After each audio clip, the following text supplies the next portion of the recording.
digital overstimulation and toxic technology, gateways for entity attachments, negative energies, and the effects on the brain.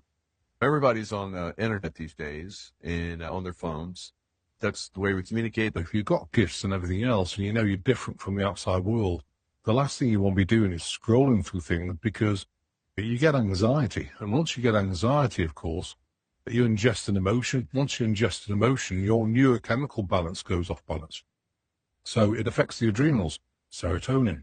It affects the glands of the brain that produce the GABA, dopamine, melatonin, and the rest of it. So once those are off balance, that's the third dimensional description. PTSD, anxiety, ADD, ADHD, OCD. That's the third dimensional description. You're ingesting way too much emotion.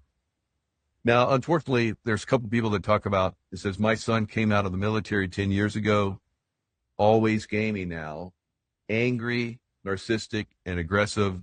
I don't even know him anymore. Sounds like it might not be your son anymore. Your son's still there at some point, but an attachment. And then there's another one. Unfortunately, my adult son, gamer, I think has negative attachments. He is a cold fish. So sad. Sometimes people wake up, they've got scratches on their back, because these things can actually switch into this dimension. So they can switch into the permanently, but they can also switch for like a quarter of a second, and they'll scratch your back, switch out. What was that? And you got blood pouring down your back. So it's insane. Good God. People say, how do I get out of it? The biggest thing is taking your power back. You've got to take your power back. And I think it's essential to work on your traumas. Your vibration can increase way above them so that they can't really attach to you. And I think that's really important. The new computer, like under Mount Hayes, is a plasma cube. It's a sentient being, and that's controlling most of the planet. It can use its consciousness to actually tap in a computer. Another comment from Nina, she says, with virtual reality, the brain can't tell the difference between simulation and reality, so your nervous system stores it like it really happened to you. So be mindful. Absolutely. So what would you recommend to people that, because the gamer sons, like you see, they're totally into their gaming. They don't want to give it up.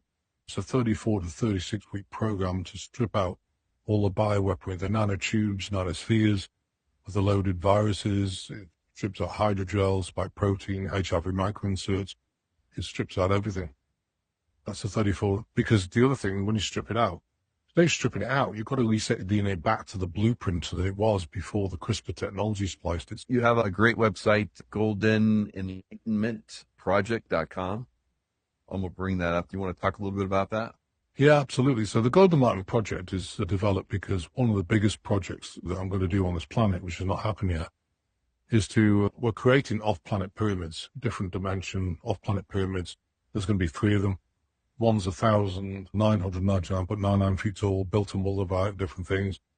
The other one's 666.6 feet tall, 333.3 feet tall, and it'll be on the Golden Curve. They're going to be sited in America somewhere. I can't tell you where because, of course, the cabal will buy up, but it's going to be on a juncture of ley lines.